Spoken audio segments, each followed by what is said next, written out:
Conditional probability का formula derive करने की process Richard I Levin and David S Rubin की जो बुक है स्टैटिस्टिक्स फॉर मैनेजमेंट, उसमें बहुत ही अच्छे तरीके से एक एग्जाम्पल से समझा रखा है कि कैसे ये फॉर्मूला डिराइव हुआ। आज हम उसी एक एग्जाम्पल से फॉर्मूले को डिराइव करना सीखेंगे। Let's see what is the example. Assume that we have one box containing 10 balls as follows। 10 balls है वन बॉक्स में, 3 are coloured and dotted. 3 balls क्या है? कलर्ड और डॉटेड बॉल्स हैं।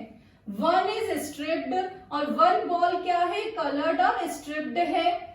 2 are grey and dotted. 2 balls क्या है? Grey and dotted है। 4 are grey and stripped और 4 balls क्या है? ग्रे एंड स्ट्रिप्ड बॉल्स है। इन 10 balls का डिस्क्रिप्शन पता लग गया। रिचार्ड और डेविड के अकॉर्डिंग जो हमारा फर्स्ट क्वेश्चन अराइज हुआ था वो ये हुआ था कि what is the probability of drawing any one ball.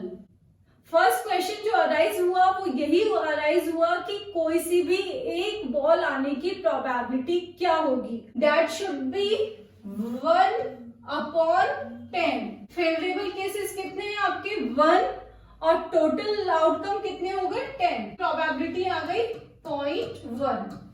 ये आप बॉक्स में से कोई सी भी एक बॉल निकालते हैं उसकी प्रोबेबिलिटी आ गई।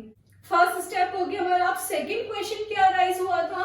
Suppose someone draws a coloured ball from the box, what is the probability that it is dotted. अब वो जो कलर्ड बॉल निकले वो क्या हो? डॉटेड बॉल हो। इसकी क्या प्रोबेबिलिटी है? सेकेंड क्वेश्चन क्या है इसी का? What is the probability that it is striped, और वो क्या प्रोबेबिलिटी है कि जो कलर्ड बॉल निकली है वो स्ट्रिप्ड बॉल निकली है। इन स्टैटिस्टिशियंस के अकॉर्डिंग अभी हम बेसिक फॉर्मूले पे ही है, नॉर्मल प्रोबेबिलिटी लेके चल रहे हैं। फाइन। तो अब आपके पास कलर्ड बॉल कितनी है? कलर्ड बॉल है हमारी 4 balls है। ठीक है, तो हम 4 में से ही तो डॉटेड और कलर्ड निकालेंगे, और डॉटेड और कलर्ड बॉल कितनी है अपनी? 3 है। तो इसलिए टोटल पॉसिबल आउटकम्स क्या हो गए?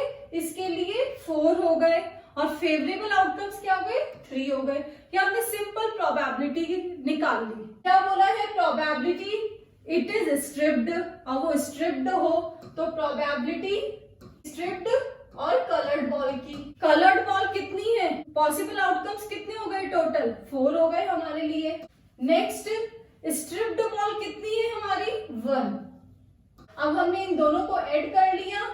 3/4 plus 1/4 equals to 4/4, that means 1। Total हमारी प्रोबेबिलिटी। हमने नॉर्मल फॉर्मूले से इसका क्वेश्चन का आंसर दे दिया।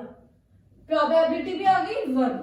लेकिन जब क्वेश्चन का आंसर दिया तो इन स्टैटिस्टिशियंस को कुछ मैथमेटिकली ये ठीक नहीं लग रहा है। क्योंकि जो हमने टोटल पॉसिबल आउटकम्स लिए हैं वो सिर्फ ये कलर्ड बॉल है उन्हीं को लिए हैं।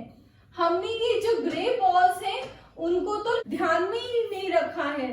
बॉक्स में 10 balls थी, अब हम तो निकाल ही रहे हैं हमारा आंसर 4 से, तो दैट मीन्स हमारे आंसर में कुछ ना कुछ मिस्टेक है। अगर हम हमारे आंसर को 10 के प्रपोर्शन में ले ले तो हमारा आंसर सही हो जाएगा। एक बॉक्स है, बॉक्स में 2 टाइप की बॉल्स हैं, कलर्ड बॉल है और ग्रे बॉल है, और जो ग्रे बॉल है वो भी 2 टाइप से डिवाइड है। First is dotted, second is striped. Grey ball है जो डॉटेड और स्ट्रिप्ड है। अगर आपसे कोई बोले कि what is the probability of dotted ball, तो आप क्या सोचेंगे कि वो डॉटेड बॉल क्या हो? कलर्ड हो या ग्रे बॉल हो। ठीक है, तो वो डॉटेड बॉल किस पे डिपेंड हुई? इस कलर्ड पे और ग्रे बॉल पे डिपेंड हुई। ये इवेंट एक दूसरे पर आश्रित है, इसलिए क्या हो गई? डिपेंडेंट इवेंट्स हो गई। Probability of dotted coloured ball divided by probability of coloured ball. कैसे? Probability of dotted coloured ball, dotted and coloured ball वो कितनी है? 3 balls हैं। कितने में से? 10 में से। ठीक है, अब जो प्रोबेबिलिटी ऑफ कलर्ड बॉल ले लेते हैं 4/10। 0.3, प्रोबेबिलिटी ऑफ कलर्ड बॉल है 0.4, तो ये आ गया 3/4।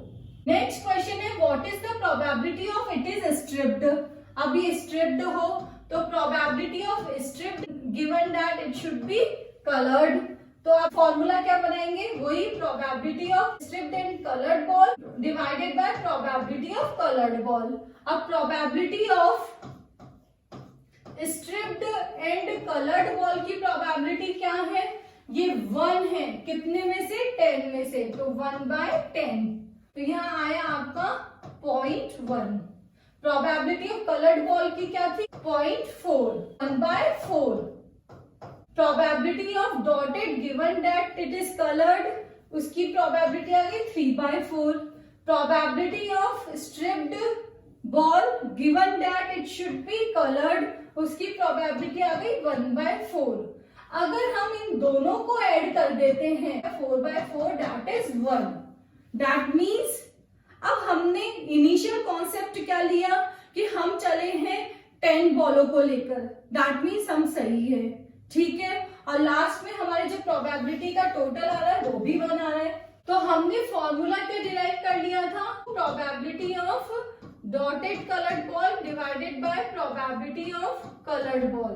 तो अब इनको हम इवेंट्स का नाम दे देते हैं, probability of event B given that A has happened equals to probability of event A and B divided by probability of event A।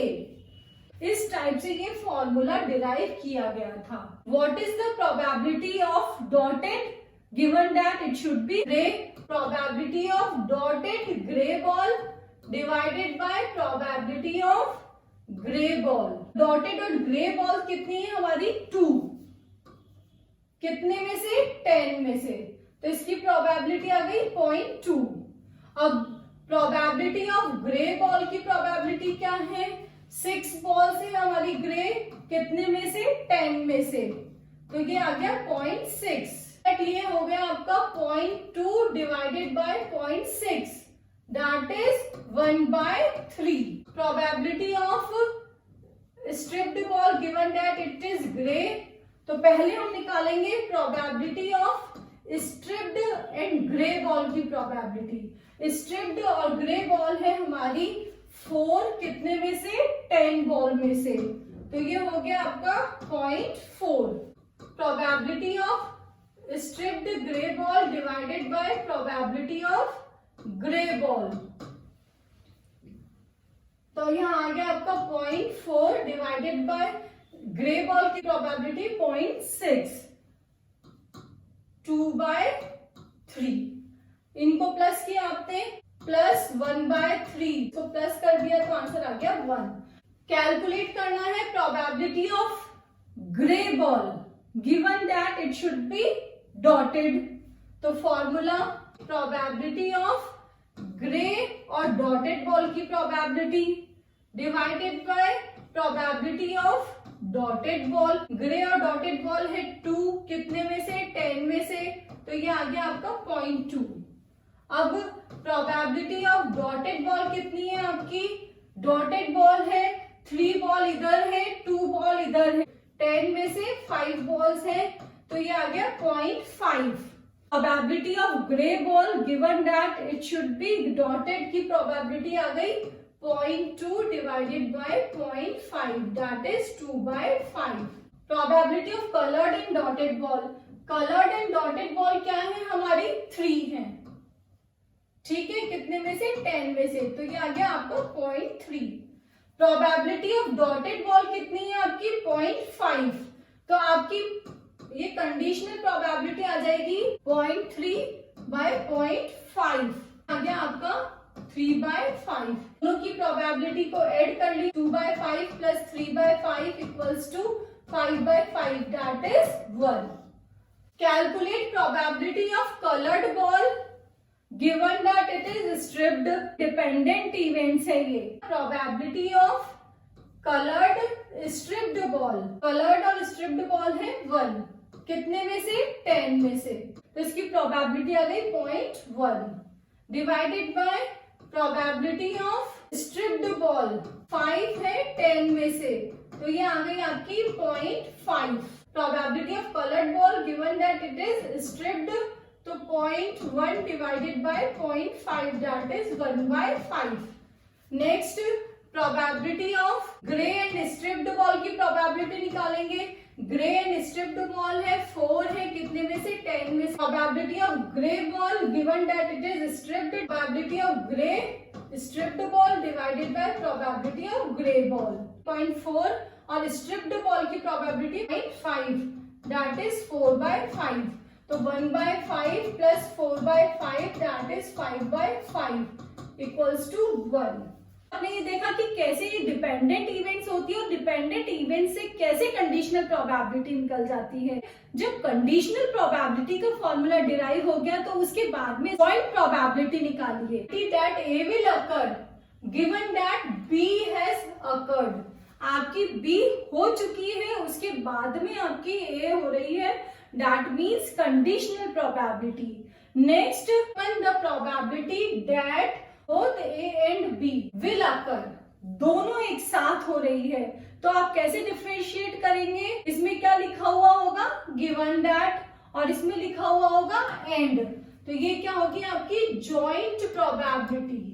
अगर हमारी कंडीशनल प्रोबेबिलिटी डिराइव हो गई है तो जॉइंट प्रोबेबिलिटी भी उसी फॉर्मूले से डिराइव हो जाएगी। Probability of event A given that B is occurred equals to probability of event A and B divided by probability of event B.